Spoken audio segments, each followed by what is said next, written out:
lá mà nó liêu sao bây giờ chỗ quá màu liu Sao chứ nhiều lắm mà ta cái này là này thì mà phong ga là mưa là phong ga này chỉ chưa của nó khó lắm đang không ngapa có lộc con thịt bụi à ai vừa lúc khơi không phải nam thì juga ít phải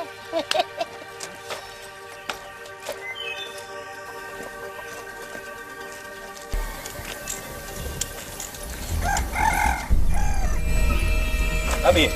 เดี๋ยวก่อนให้อ้วนช่วยที่แบบของ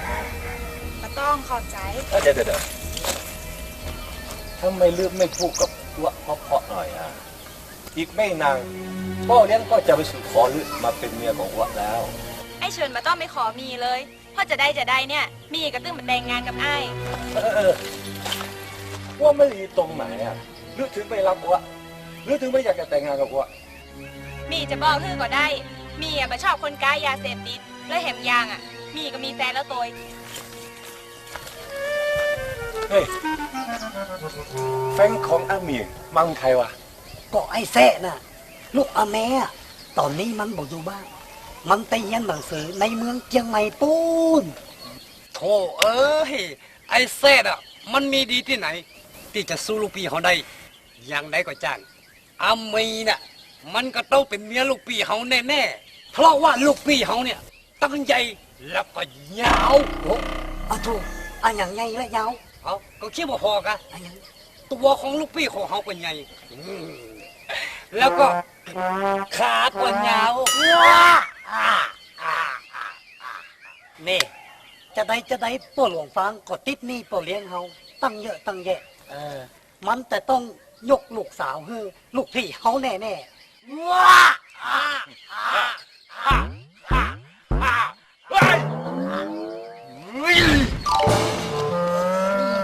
ครับ ทางนี้ ผมคิดจะเปิดโรงเรียนขึ้นที่บ้านเฮาปู่หลวงเพราะว่าละอ่อนบ้านเฮาเนี่ยจะได้เรียนหนังสือใกล้บ้าน ดีเป็นพวกดีมากเลยนี่พ่อได้ไปขอความสนับสนุนจากโอเลี้ยงปันคือเนาะ พวกเลี้ยงอิปันเป็นแผลปู่หลวง โอเลี้ยงปันเป็นคนตั้งใต้พวกน่ะเปิดเป็นคนรวยเดี๋ยวนี้เปิดมาแฝงบ้านอยู่ที่บ้านเขาเนี่ย โอ้อันขอบคุณนะครับ เป็นอย่างเขามาเดียวกันเนาะ ปู่หลวงอามีอยู่ก็ครับ อ๋ออามีไปสวนพุ่นน่ะ อ๋อ โอ้มาเนาะ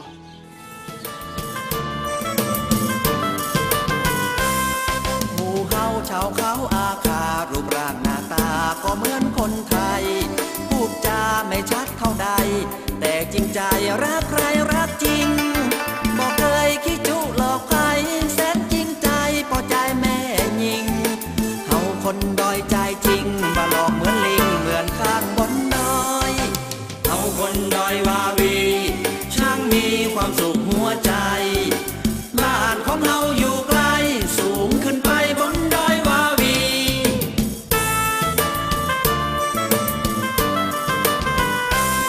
หมู่เฮาฮักดอยฮักถิ่นปลูกพืชทำกินล่อเลี้ยงคนไทยขายาทำไมคนดอยรุ่นใหม่เขาพัฒนากะหล่ำมีอยู่เต็มสวนข้าวโพดล้วนสีสันงามตาของดีมีราคานำเงินตราพัฒนาถิ่นดอย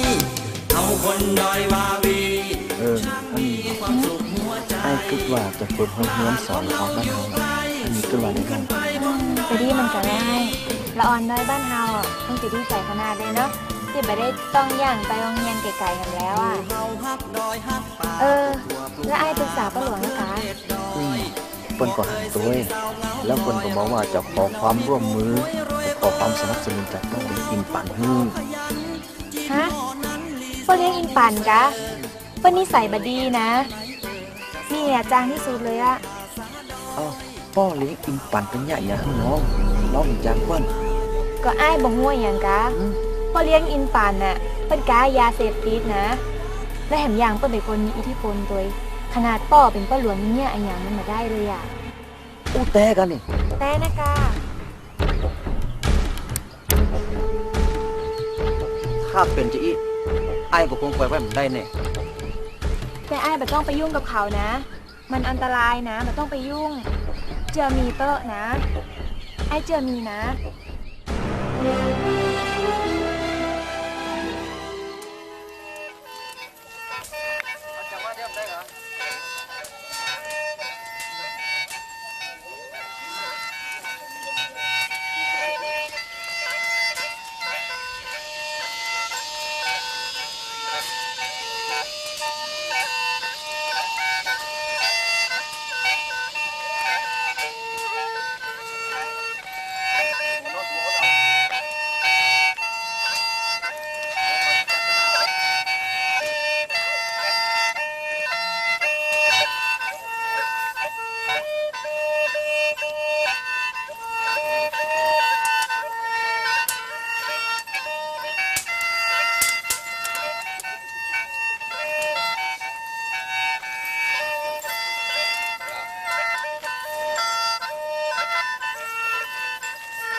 ฮัลโหล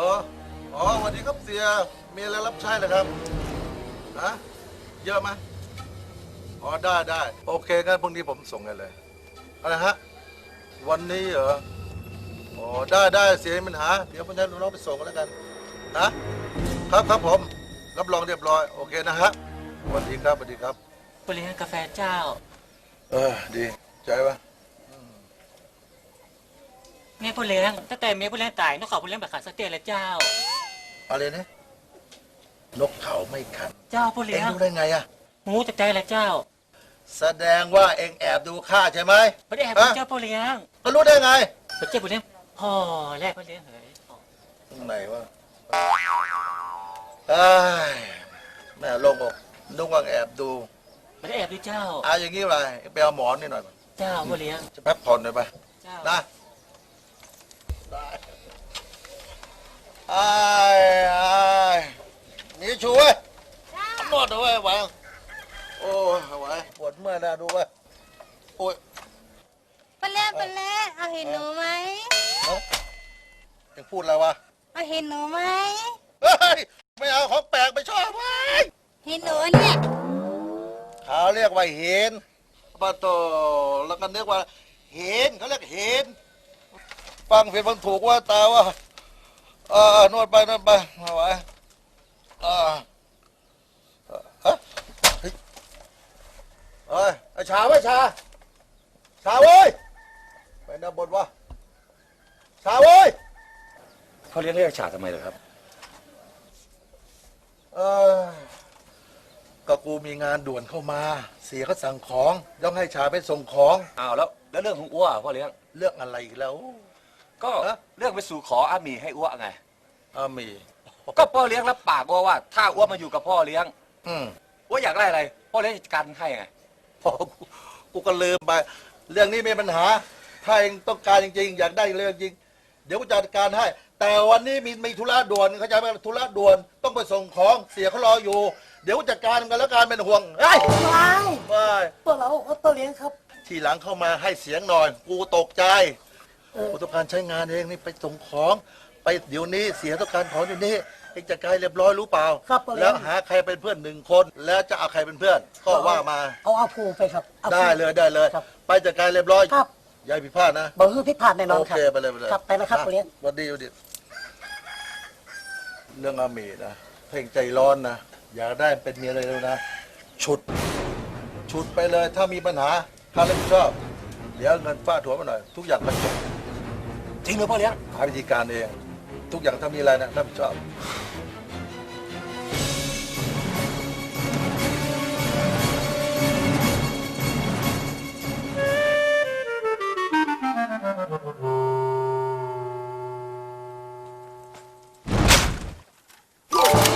อาถูกพ่อเลี้ยงฮือหามาจวนชิงไตส่งของชิงไตก่อ ไปส่งที่ไหน ไปส่งฮือพ่อเลี้ยงซักในเมืองพุ่น โอ้ไม่สวยพุ่นกัน เออง านนี้หาบอกไปกับคิงหรอก หาบอกกล้าเสียบ บ้าไอ้นี่ชิงอย่ามาเป็นคนใจซ้อแต่ว่า ชิงก็หู้อยู่ไปแต่กะอาถู เป็นได้ ถ้าเขาส่งของไกลๆนี่นะ เงินจ่ายแหงของเขา ก็จะได้นัก แต่งานนี้หาบอกไปกับผิง เพราะว่าหาเนี่ยกว่าตายเป็นผี ชิงก็เป็นผีแล้วน้องที่บอกรู้นะกะ อันกะอันคิดไปคนเดียวหรอก ไอ้จับเงาชิงบ่ใจลูกบ่ใจนี่วะ ไอ้ชาหาว่าอาทูมันออกไปดีแล้ว ไอ้แซ่คิงอย่ามาเกี่ยวอย่างกับหาอันนี้มันเรื่องของหาคิงห้ามเกี่ยว ไอ้ทูไอ้ชาห้าแบบไกลกึดเลยนะบ่าว่าคิงสองคนน่ะจะชวนอย่างงี้ ไอ้แซ่ทำให้มันเรื่องของหมูฮามันเกี่ยวอะไรกับชิงไอ้แซ่ คิงสองคนมาหู้กะว่ายาเสพติดอ่ะมันเป็นภัยสังคมขนาดไหนถ้าคิงสองคนมาเลิกยุ่งยาเสพติดหาเนี่ยจะเอาคิงสองคนอ่ะเข้าตาราง ไอ้แซ่มึงไอ้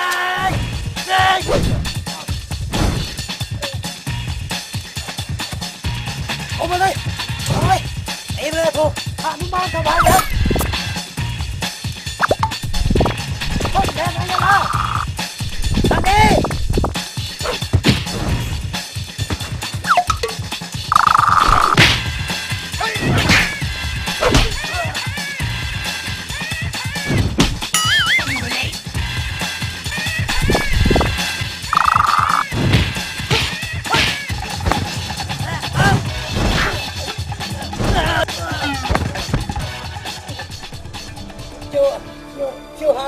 คิงสองคนไปบอกให้พ่อเลี้ยงอีปานตัวถ้ามาเลิกกายาหาเนี่ยจะเอาหมูสู่เข้าตารางไป มันต้องเตะเลยเฮ้ยจะบอกคนเดียวเลย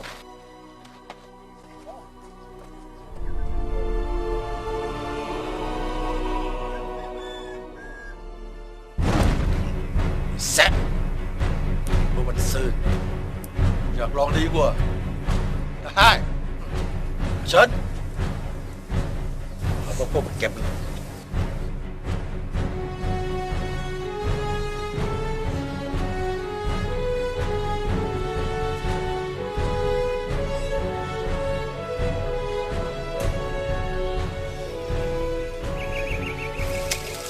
อามี ไอ้ยังอ่ะ ตะกี้ไอ้มีเรื่องกับอาชาทัวตีกันไม่ตายเลยอะ ฮะ มีเรื่องอะไรยังกันกะ ก็ไอ้หมูมันนึงกะกำลังจะเอายาไปส่งให้พ่อเลี้ยงอินฝันไอ้ไปคัดขวางมันด่าไอ้เลยตีมัน เนี่ยมีเตือนไอ้แล้วไอ้ก็บอกฟังว่าจะไปยุ่งกับหมู่มันน่ะไอ้นี่ดื้อแต้ๆเลยอ่ะ ก็แต่นี่อยากได้อะไอ้มาชอบอะไอ้มาชอบคนนิสัยมาอยู่ในหมู่บ้านเฮาอะมันเลวจะเอี้ย เนี่ยมีว่านะไอ้ไปลบที่ไหนก็ได้สักพักหนึ่งเพื่อความปลอดภัยของไอ้ก็หลวงอินฝันมันมาเอาไอ้ไว้แน่นอนเลยอ่ะ ไอ้บอกกลัวไอ้บอกกลัวตายถ้ามันจะแย่ไอ้จะไปแจ้งตำรวจคือตำรวจเนี่ยมันยับเข้าคอกขึ้นได้เลยอะเฮ้ยโดนไฟกู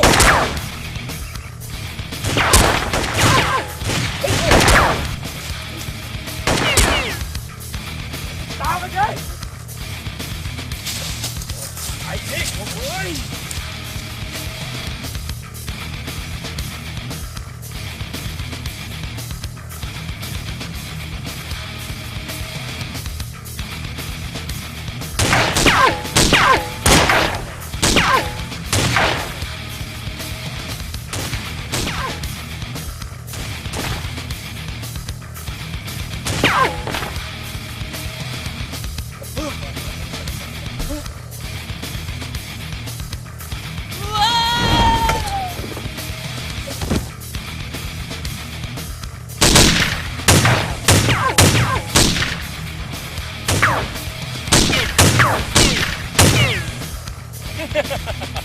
มันไม่รอดได้แน่ ไอ้แซ่ไอ้แซ่ เฮ้ยคนที่เป็นหัวเรือ คือว่า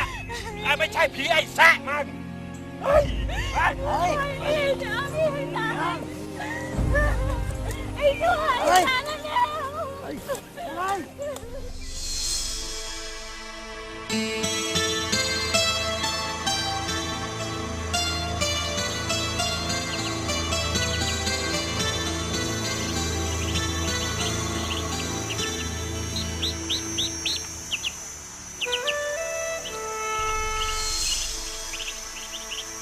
ไ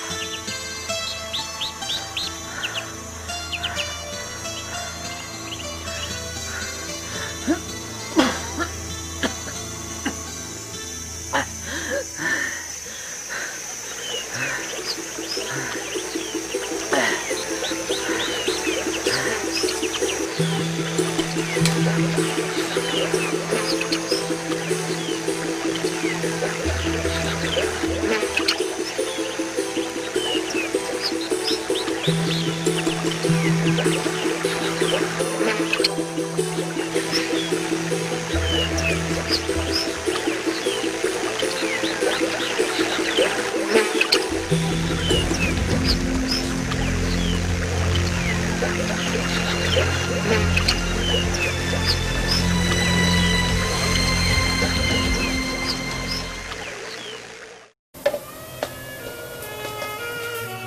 แต่เลยพ่อไปโอ้ได้จะบัดตันเดี๋ยวนะโอ้ยไปเลยโอ้ยพ่อ ไอ้ที่ ครับ มึงจะเอารถกันเนี่ยกับไปอ่ะ กันเนี่ยไปพ่อ แล้วมันจะถึงเวียงเฮ้มึงก่อนฮะ โอ้มันตึกไหนตึกข้านะพ่อไป เอามันติดก่อนเถอะ บัดติดพ่อโอ้ยบัดติดพ่อบัดติด จะต้องพ่อมีตำรา โอ้ยยังพ่อ อันนี้หมาครบปักเอาอันนี้รถสตาร์ทปติด โอ้โหไว้สา เอาล้อมไว้ปันตาย บัดติดจะพ่อ ต้องมาเปิดกุญแจมันโอ้ เดินไป เนาะกระถาเชื่อมบรรยากาศ ยังไม่ได้พ่อเลย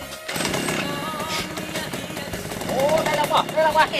โอ้สุดยอดไปโอ้ยโอ้ได้แล้วพ่อได้แล้วพ่อโอ้ได้แล้ว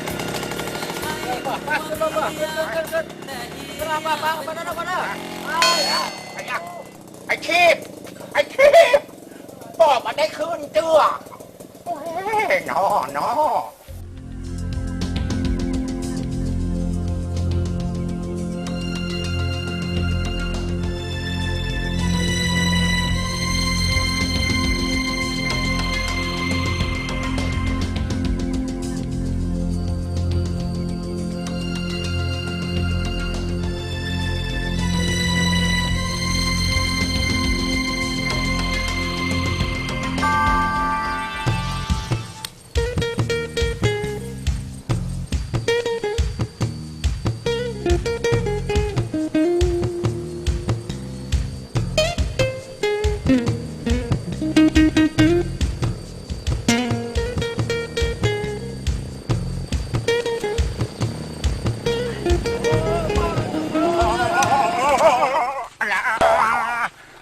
มึงจะฆ่าพ่อมึงตายกับอาชีพ ก็ยังก็ได้ฮะ น้อง ลูกก่อน ตายแล้วพ่อเป็นยังก็ได้เนี่ย เขาไปไผ่บ้า เฮ้ยไอ้โม่งเนี่ยจริงว่ากวางตาอย่างไรเนี่ย ผมมาเจโม่งครับ ผมเป็นอาคาครับ เอ้าแล้วยังมาดูล่ะ แต่ป่าสิงอาฆากูจะตบหน้าจะกรรมดีกาบา ผมขอโทษครับ คือผมกำลังจะถามว่าที่นี่มันที่ไหนครับ มันยังมาเชอะขนาดตัวมันยังบอกว่าที่นี่ที่ไหน มึงมาต้องบอกให้มันเนอะว่าที่นี่คือเวียงปากเอาอยู่นี่มึงต้องถามมันหรอกไอ้ที่มันไปคนที่ไหนลูกที่ไหนมานี่ฮะ พ่อถามเถอะ มึงถามเถอะ พ่อนะถามเถอะ รู้เรื่อง ครับพ่อครับผมพูดแล้วว่าพ่อจะถามผมอย่างครับพอดีผมเนี่ยหลงป่ามาจากดอยมาวีมาครับ ดอยมาวีบนปุ่นน่ะอำเภอแม่ฉลอยน่ะ ครับ โอ้ไอ้หน่อย จังมาเนี่ยพ่อ ครับผมขออาศัยไปตัวได้ก่อนครับ ผมไปลงที่ปากตางเนี่ยครับ โอ้บ่ได้จะหีบไปจังไหมมาเดียวเนี่ยจะหีบไป เก็บมันพอง่ายมันก็น่าเอ็นดูนะตาเปิ้นตาเฮานะ โอ้พ่อเขา เอา จะ มัน หีบ จีบ แล้ว ไป พ่อ ตัวเหรอฮะเอามันจีบไปตัวเถอะ อ่ะไปก็ได้ ขอบคุณครับพ่อ จะเป่าโกนไปกี้นะ ให้จะต้น ผมคิดว่าเป็นครับ ของอะไรขี้ยอดนั่นจะขี้ยังเก่า นั่งกลางโคตรกันไป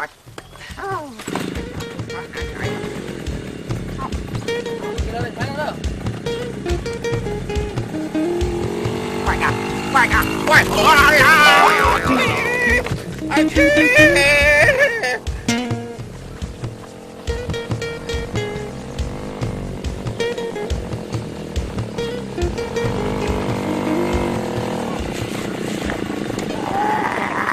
เอาลงโอ้ยถึงแล้วเนี่ยอำเภอเฮ้ยอาคา ครับ อันนี้ไปทางยังเราเป้าเดี๋ยวเขาจะไปจังไหมไปป่อเขาเนอะนี่ไว้ปุ้นป่อเขาแล้วกัน พ่อครับ ครับจุกดีบุญข้าวจ๋า ป่อไว้ป่อ กูเจ็บหัวเข่ากูนะ อ๋อพอเป็นอย่างเดียวผมจะเอาปลาปล่อยของตังดีแล้วเปล่าไม่ต้องกลัวป่ะป่ะ ทิพย์ป่อว่าให้ป่อขี่ชักกำบ่ะให้ป่อขี่ไปดีกว่า นี่ เนาะ ป่อจะขี้นะ อ๋อมาช้า ไหวก็ป่ะไหวก็ ป้าเจ้าโอ้โหเชียงรถมากี่กันแล้ว ป่อขี้ผมจะทอด กูแจมาไม่ไหน โอเคอยู่ห้านะป่อครับป่ออย่าลืมนะป่อดอกนี่สลับตัวจอนะป่อเนี่ย เก็บปะกระบะว่าง ปลอดภัยป่อว่างดีนะป่อนะ เดี๋ยวป่อกัน ดีนะป่อนะ โอเคนะลูกเนาะโอเคนะเลย โอ้ตายแล้วตัวป่อเดี๋ยวรอก่อนป่อรอก่อน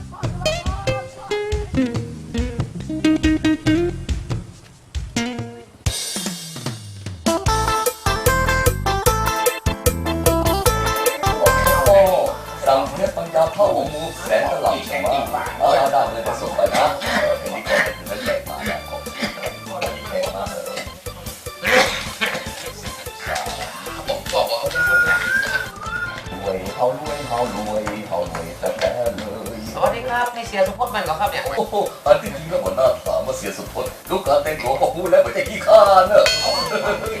ได้ข่าวว่าท่านเปิดบริษัทแต่ท่านรับสมัครนักห้องเลยต่อครับ โอ้แม่นะครับตอนนี้กำลังมีนโยบายที่จะทำห้องใหม่ๆมาก็ว่าจะเป็นสาวแก่แบบไม้แต่ห้องเพียงได้ห้าหมดเลยครับ โอ้ยังผมนี่ได้ป่ะครับเนี่ย โอ้หน้าที่จะห้องเพียงได้อย่างไร ผมไม่ได้เอาหน้าห้องเขาเอาปากห้องเอาเลย โอ้สมาร์ท นี่ผมอยู่กับพ่อผมห้องกลางตรงทุกวันเลยครับ วันนี้นะงานวัดงานบาร์กับงานประกวดเนี่ยนะนี่เนี่ยใครเป็นชู้มาได้ทั้งคนนะครับลูกคนเก่า มาไว้กัน อันนี้ลูกครับ ไปที่ขยกหาง หมายถึงว่างานวัดถ้ามันฉมักเนี่ยนะมันไม่มาแข่งกับคนนะครับมันมองดีครับ แต่แม่ เสียจะต้องแนวไหนครับ เอาอีกไปแล้วกันนโยบายของ BN Entertainment ของเขานี้นะครับเพราะว่าเขาต้องการทิ้งแนวสอบข้อไหนบอก ครับผม เนี่ยอันพูดถึงชอนี่นะ ใหญ่นี้จะเป็น หมายถึงว่าตำบลนั้นเรามีใครกินเลยครับ คนนี้นะก่อน ลูกคนเก่าค ขั รั บบ ปืนไปคนหนีหมดไปก่อน ไม่เห็นใช่ครับเสียงมันดี โอ้เสียงดีป่ะ เสียครับ โอ้โหสมาร์ทไม่พอได้ส่งกันนอกเลขาเอาน้ำหอมมาส่งแก้วมาเสิร์ฟอีลูกก็น้ำหอมใหม่เนาะ นี่ลวกปากมันมาดีลวกปากปะ เสียพ่อห้องกินน้ำเย็นมาจ้ะครับ กินน้ำร้อนไปก่อนเอาอีลูกเอาร้อนมาอีลูกแก้วไหนก็ได้วันก็คือมาได้มามาตลอดเสียอันนี้มาตลอดก็ได้ นี่ในทุกอย่างเนี่ย อีกหน่อยก็เกี่ยวพ่อเกี่ยวแล้ว นี่ พอถือสาก็ถือสาเนาะร้อนไปพ่อร้อนหน่อย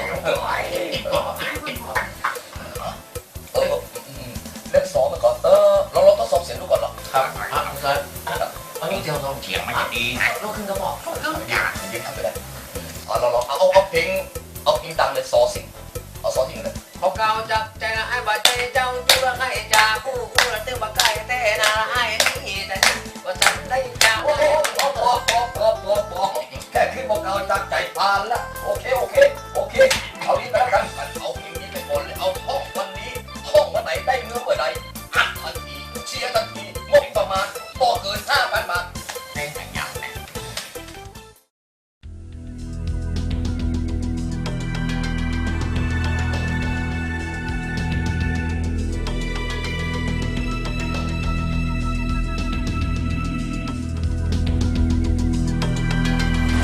ชื่อ10 บาทครับโ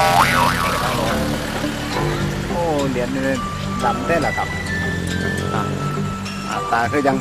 รออยู่คนไงเหรียญมันคือดำเลยล่ะใส่ได้บ่ล่ะนะครับขอโทษนะ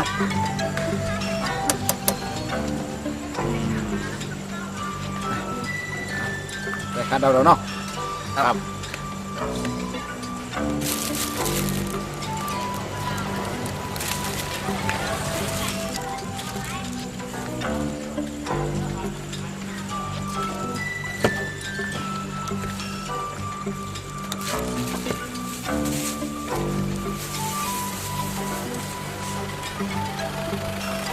ครับขอบคุณมากนะครับ ครับสวัสดีครับ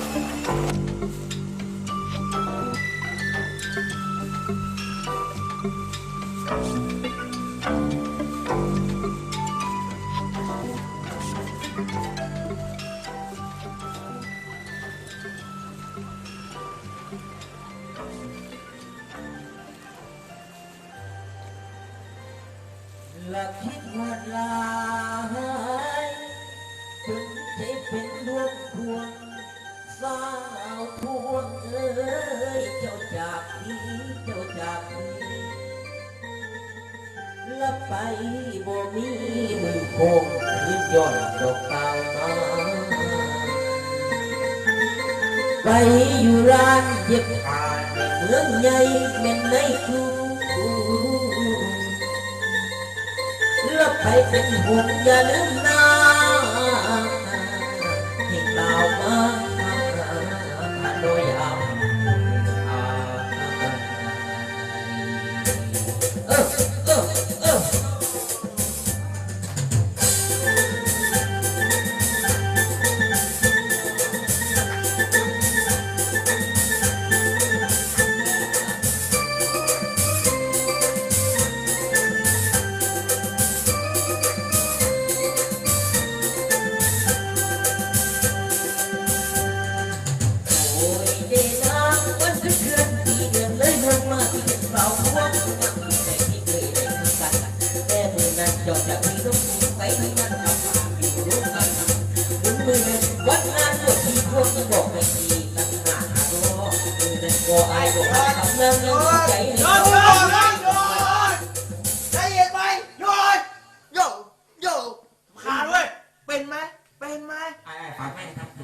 ที่นี่มันเชียงใหม่นะเว้ยมาทำอะไรล็อก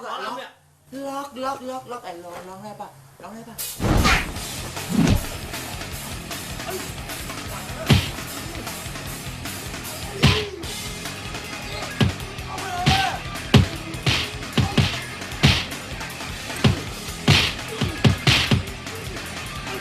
เอ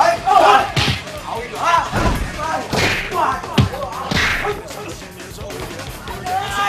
ตำรวจมาเฮ้ย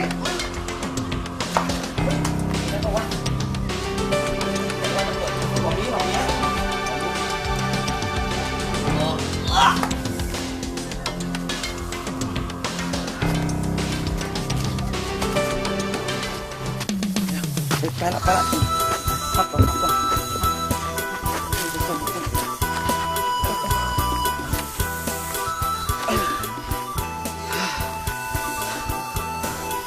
เจ้าเป็นไผไม่ซอยข่อยเฮ็ดหยัง ผมเป็นภาวะคาครับตะกี้ผมหันไอ้โดนลุมผมมาชอบนิสัยผมก็เลยมาช่วย ขอบคุณหลายๆด้วยถือมาซอยข่อย มันเป็นยังครับ ข่อยซื้อเรื่องแต่เจ้าละซื้อหยัง ผมจื่อแซ่ครับ กษัตริย์ทั้งมาเป็นหมู่กันเนาะ ครับ ให้เจ้าพักอยู่ใส่ขึ้นเนี่ย ผมยังบ่ฮู้เลยว่าวันนี้ผมจะนอนไหน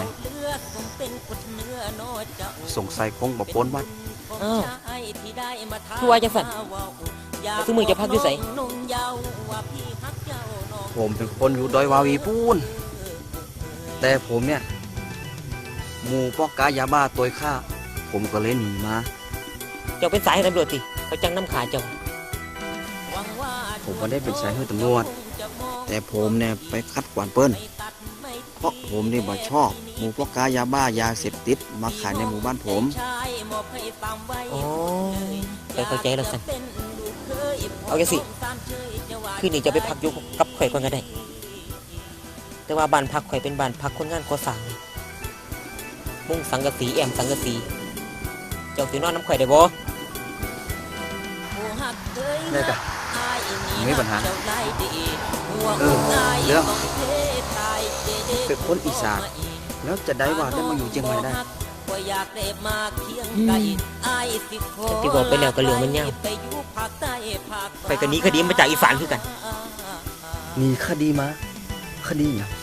ฆ่าคนตายฆ่านายทุนในหมู่บ้านข่อยมันเป็นนายทุนหนาเลือดโกงที่ให้ที่หน้าของพ่อแม่ข่อยไปหมดแล้วอีกอย่างเบื้องหลังของมันก็ฆ่ายาเสพติดที่กันคนอย่างสิมันสมควรตายตัวของพี่ชายก็เมื่อกันโยกแลกขวัญ ก็ผมโยกตะกี้แล้วรอลุงแชมป์ แล้วมึงงกแล้วลุงยังมาได้ยินมึงขา ก็ผมฆ่าแล้วลูกผมฆ่าบะดังลูก ดังลุงบะเจื้อเอาไหม ไม่เนาะ เ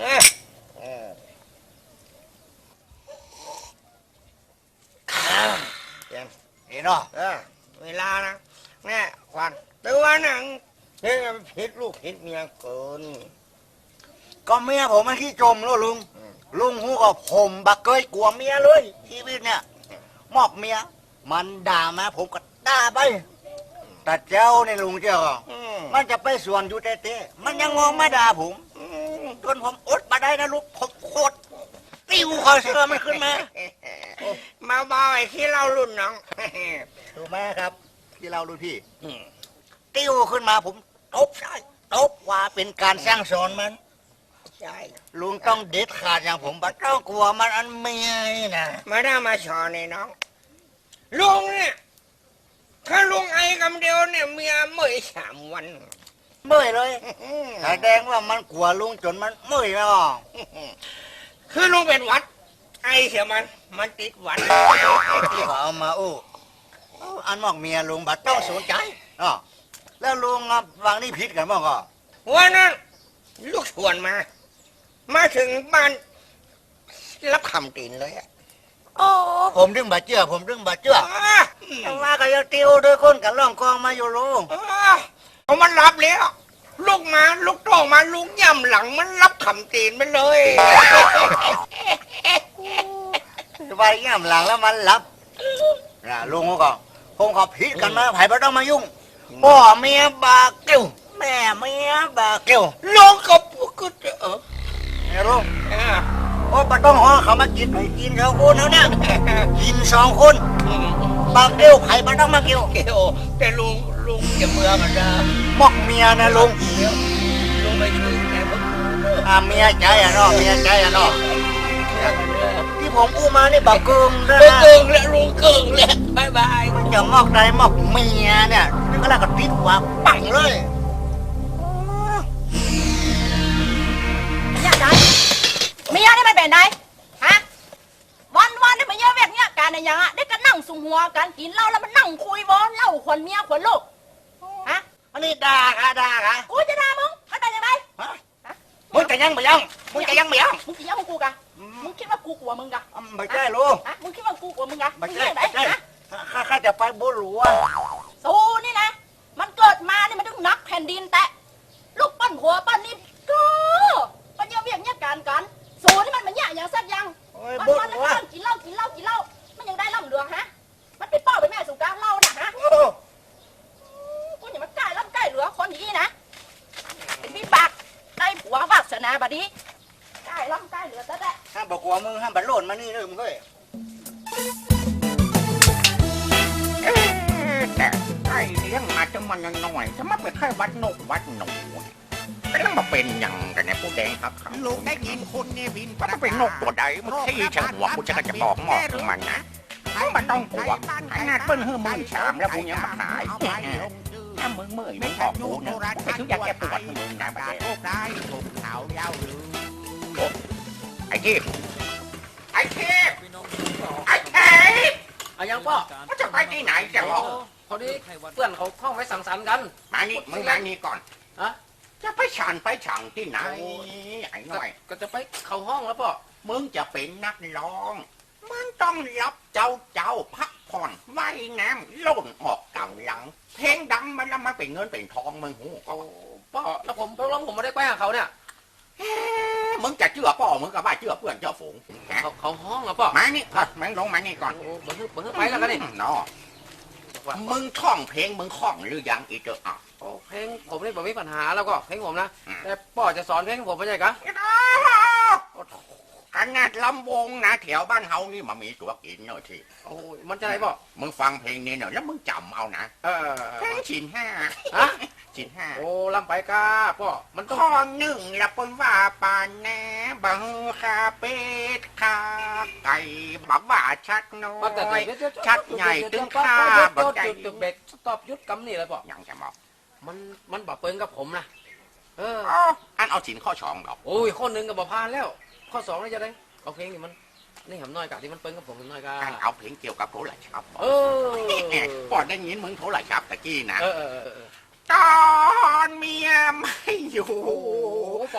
หนูทำไมไม่โทร ถ้าอย่างนี้ผมพอจะห้องแต่ปอได้อยู่ มันน่าโมโหโอ้ตอนเมียอยู่ทุกที ถ้าอย่างนี้ผมจะห้องตัวได้อยู่มึงต้องห้องปอฟังเนาะเดี๋ยวหมอขยับลูกคอหน่อยหมอปอซอยลูกนี้ก็โอ้นะตอนเมียไม่อยู่หนูทำไมไม่โทรมันน่าโมโทรตอนเมียอยู่โอ้ไปที่เล่าหลวงนะจะไปใกล้มันอย่างแล้วปอมึงไปไหนนะบาแชมเนี่ยใหญ่โอ้มาโกนใส่กูนี่เนี่ยอย่างการมันนี่สนุกชุกเฉินเหลือเกินจะไปเป็นนักร้องกำลังฝึกห้องเพลงโอ้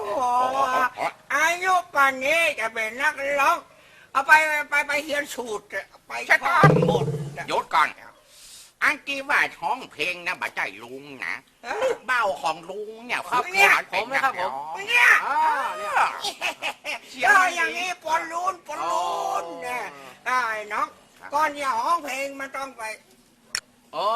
หลอดคอหูจุ่มขนาดดีครับมันดีขนาดนั้นเลยไปเดี๋ยวก่อนนะไอ้ที่มึงมานี่มึงเชื่อ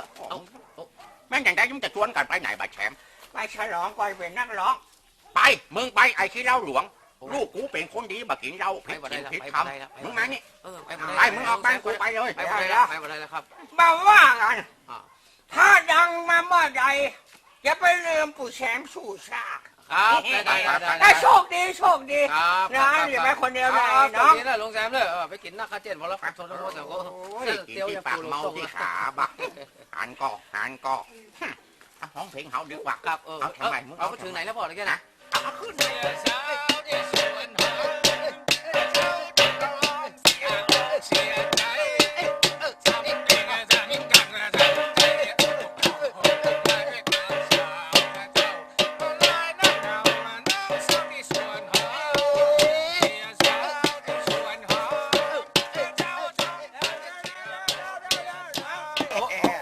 ไอ้ที่เรารุ่นน้องวันนี้ก็นั่งกันหยอบนั่งกันก่อนแล้วเดี๋ยวกี้ห้องเพลงอย่างไรเนาะห้องเพลงเสียชาที่สวนหอมเปลี่ยนเพลงลุงห้องเองเดี๋ยวเอาเคยลงแซ่บแก้วกันนะไม่กึ่งหวานกึ่งไม่เอามันก็ไม่ปฏิเสธดังเอาเป็นลุงห้องเองเพลงเสียงจากผู้นำสิเสียงจากผู้นำฉันเล่าผมไปกองอ่านน่ะเลย1 2 3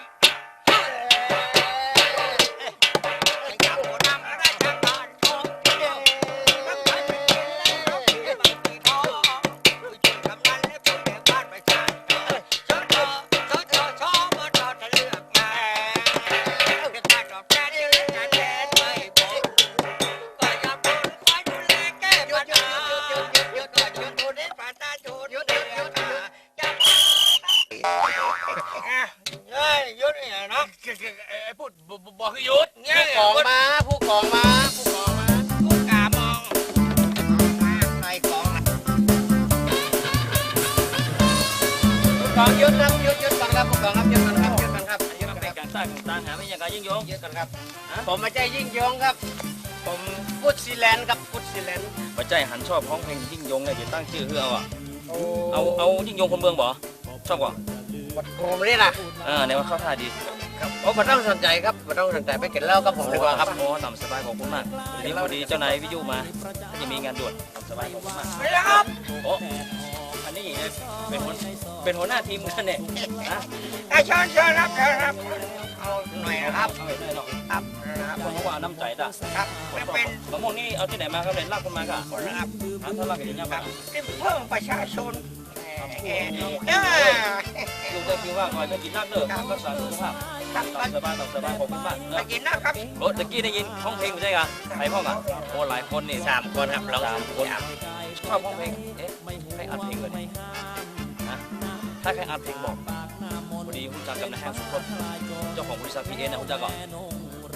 เอาอีกถ้าวันใดสนใจได้ก่อนติดต่อผู้บอกเลยกันเนาะวันนี้ขออนุญาตก่อนเด้อทำงานก่อนของคุณมากไปกินน้ำเด้อผมกันเด้อเจ้าดีครับเจ้าดีครับเจ้าดีครับเป็นช่วยเหลือประชาชนเนาะหน้าการเนาะไปจ้าเจ้าดีครับเจ้าดี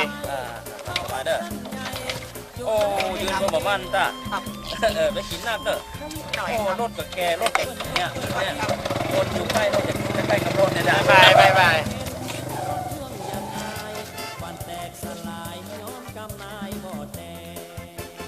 ที่ผู้กองกันว่าตะกี้มันจะแตกอะฮะ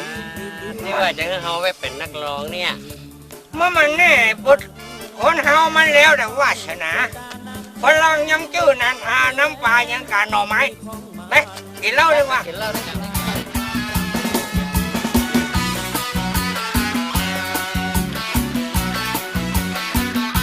มาฟังก่อนเตือเจ้าพี่เจ้าน้องแล้วมาฟังผมห้องเอิญความในใจพอเป็นตัวเทมหมุกที่เล่าตั้งหลายผมจะสาธยายให้มันแจ่มมันแยงความจริงคือเล่าเฮาก็มีสักปีถึงจะมาว่าตุตาเปียถึงจะมาว่าตุนแรงบัดใจว่าผมจะมาอูแกงแล้วมาเสริมมาแต่งนอนนาย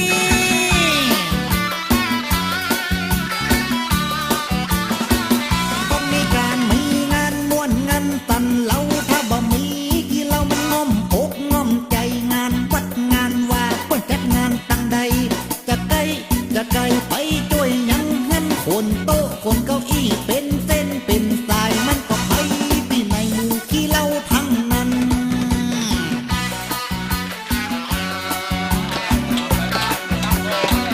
ช่วยกันนะกันโต๊ะช่วยกันคนมันมากเลยชอบเหล้าขาวกินคนนี้ก็คือไอ้ขวัญเดี๋ยวไอ้พูดไอ้อัดเฮ้ยไอ้ที่เล่ารุ่นเนาะมันลดมาได้ยังไงวะต่อคิดเล่ารุ่นพี่มาต้องห่วงมาเดี๋ยวนี้เมียผมจัดการนะเชื่อเขามันตังยังมาผมใส่บุ๊กตังยังมาผมใส่บุ๊ก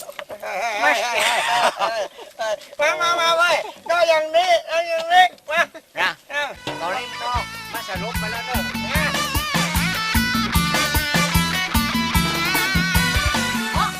ก็มีไหนเนี่ยบอกว่าเนี่ยฮะเป็นบันไดเนาะบอกคนนี้นะถ้าไปได้ปลาล่ำปลาเหลืออู้ไปได้นี่มันดึงไปได้เดี๋ยวเตอแม่มันจะหัวแตก จะเหมือนข้าเจ้าได้ผัวขี้เหล้าเจ้าตึงว่าบ่ไหวบ่ฮู้เป็นกรรมเป็นเวรอันใด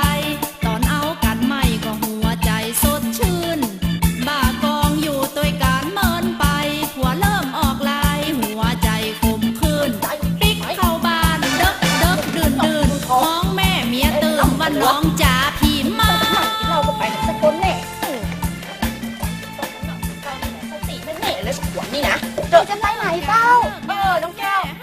หันหัวพี่ยังเตลมาตรงนี้เขาก็เตลไปตรงนี้ลูกเขาพูดอย่าคิดยังมันหนังที่เล่ากันกับจมูกแล้วมันเหมือนย่อมยี่แบบยี่การละกัน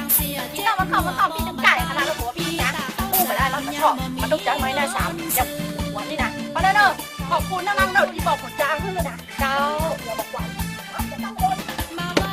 วันเขาว่าเที่ยวชอบพ่ออย่าเป็นดนตรีเอาแต่ชอบเอามาแคมเปิลมาชโลไอ้สามชาบ้านดูที่อยู่คนเดียวว่าถึงวันน้ำมันงอมหลักบอดบัตรบอดก็มีเมียเหมือนกันคนที่หนึ่งที่ว่าทายังแต่คนที่สองที่ว่าปียานุษคนที่สามที่ว่าจินรัตลาคนที่สี่นั่นกาสุธิดาหรือน้องคนที่ห้าเป็นลูกสาวอย่าพูดที่ว่าก็อีพันนามุลีขี้ยาซุ่มหัวจะกินเหล้าคนเท่ามาลำไงปัดโถเป็นว่าปู่แซมหัวล้านหนึ่งคนบอกสูนี่เท่าบ่อยู่นี่ตายอะมาอ้ายเพื่อหรอลูกหลานมันนั่งกินเหล้าสุ่มหัวกันอยู่นี่กูพ่อมันยิ่งยงเป็นว่าไอ้ปุ๊ดซีแลนด์หนึ่งคนบอกมันเป็นยังได้ปลาล่ำปลาเหลือฮะบ่ได้จวนปู อัด เอากูบอกแก้ว ร้านมึงโดนเผาไปแล้วไหม้มันบ่มีได้กินเหล้ากัน เอามึงรู้ได้ยังไงร้านกูโดนเผา กูโหไปเลยมันลบในหนังสือพิมพ์บนยังอย่างส่วนหอมมึงมันเจ๊งกะมันถึงมานั่งอยู่กันนี่ฮะสู้เขาที่มันถึงมาดีสักคนนี่มันเป็นอย่างไรมึงยังมาเป็นยาการมานั่งสุมหัวกินเหล้ากันอย่างนี้เหล้าเนี่ยมันเหมือนพ่อเหมือนแม่มึงเอากะฮะ ใจเย็นๆขี้เหล้ารุ่นพี่กะเดียวขี้เหล้ารุ่นน้องจะสั่งสอนเมียโดยการเตะเพื่อนให้เมียพอใช้คำเนาะ มึงจะเตะกูกันมาวันนี้เป็นยังไงมึงจะเตะกูกันมา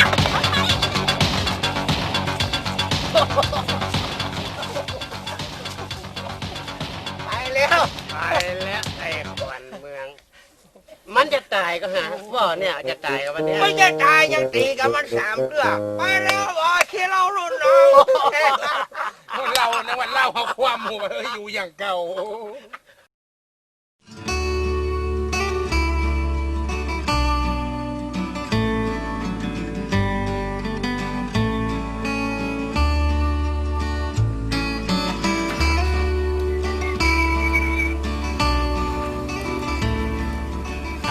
ยังก็ท่านหายเสาอีกบ่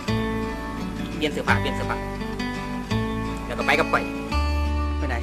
ข่อยสิพาไปแจ้งพ่วงไปลากไอ้พ่อขายยาบานเจ้าเข้าตารางไปที่ซอยเจ้าเอง ด่ามาพุ่นละกันอ่ะไอ้ลุงว่าตัวห้องเพลงเกินกว่าโอ้พี่บ่าเบิ่งด่าเสียงมันดีเหมือนจะตายพี่น้องเสียงเหมือนยิ่งโยงเลยนะไอ้นี่นะได้ยินมากได้ยินแล้ว แม่แม่สาวเขายืนงงมันไก่ตาแตกว่าเอ๊ะอะไรมันแปลกเสียงคุ้นๆมันกับยิงโยงก็เบรกผมหยุดไม่ได้ขอบอกตามตรงได้ฟังแล้วจะหายงงว่ายิงโยงหรือใครมาฟังเสียงสอนล้านนาม่วนใจเหงื่อไตตั้งได้พาใจพี่น้อง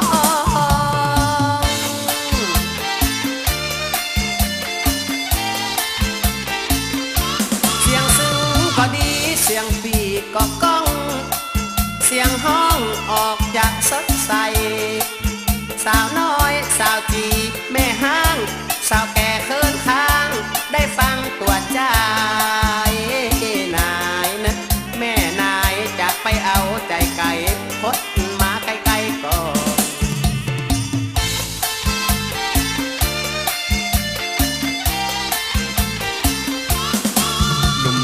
สาวไม่ต้องงงลงเกิดว่าเอ๊ะนี่คนเคยเจออยู่แถวจังหายแม่น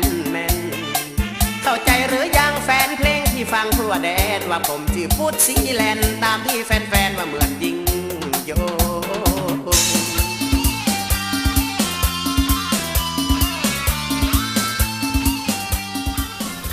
ไอ้พูดเสียงดีกันนี่อย่างไอ้ไปเป็นนักร้องเหมือนไอ้ทีมมาเดียวเปิ้นเปลี่ยนชื่อเป็นไอ้เสมาเมืองลายแล้วนะไอ้ถึงบ่อยากไปไหนไอ้อยากจะอยู่ใกล้น้องแก้วที่ถึงวันชุบเป็นอะไรยังมันเลียดเขาอย่างพวกตีคอเนี่ยไอ้พูดปากหวานเนาะไอ้บ่ได้ปากหวานหรอที่ไอ้อูออกมานี่นะอูออกมาจากใจแท้ๆนะสู้อักไอ้หมดอย่างนี้ยังมันตีคอจ้ะมันหวานเกินไปแล้วเนาะไปกับพี่แล้วเนาะไปดีกว่าไปให้คนอู้กันเฮียคืนอยู่ไปเดี๋ยวห่างแตกนี่แน่ไ